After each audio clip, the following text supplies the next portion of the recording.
ചന്ദര police station പരിധിയിൽ dating app വഴി പരിചയപ്പെട്ട 16 വയസ്സുകാരനെ പീഡിപ്പിച്ച സംഭവത്തിൽ ഒരാൾ കൂടി അറസ്റ്റിൽ. കോഴിക്കോട് ഇയാട് സ്വദേശി അജിലാലിനെയാണ് കസബ പോലീസ് അറസ്റ്റ് ചെയ്തത്. ഇതോടെ അറസ്റ്റിലായവരുടെ എണ്ണം 13ആയി. ഇനി 3 പേർ കൂടി പിടിയിലാകാനുണ്ട്.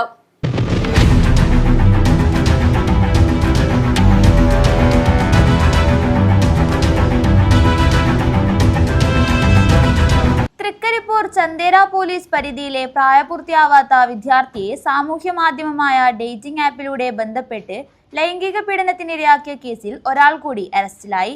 കോഴിക്കോട് ഇയാട് കാവിലുംപാറ MP അജ്ലാലിനെയാണ് അറസ്റ്റ് ചെയ്തത്. 16 പ്രതികളിൽ ഇനി 3 പേരെ മാത്രമാണ് അന്വേഷണ സംഘം പിടികൂടാനുള്ളത്. കാസർഗോഡ്, കണ്ണൂർ, കോഴിക്കോട്, എറണാകുളം ഉൾപ്പെടെയുള്ള ജില്ലകളിലായി 15 കേസുകളാണ് പോലീസ് രജിസ്റ്റർ ചെയ്ത് അന്വേഷണം നടത്തിവരുന്നത്. ഇതിനകം അറസ്റ്റ് ചെയ്ത 13 പേരെ വിവിധ സ്ഥലങ്ങളിലായി റിമാൻഡ് ചെയ്തിട്ടുണ്ട്. തൃക്കരിപ്പൂരിലെ മുസ്ലിം ലീഗ് പ്രാദേശിക നേതാവ് സിറാജ് വടക്കുംപാട് ഉൾപ്പെടെ 3 പേർക്കായുള്ള തിരച്ചിൽ വിവിധ സ്ഥലങ്ങളിലായി നടത്തിവരികയാണ്. News bureau, Trikaripur.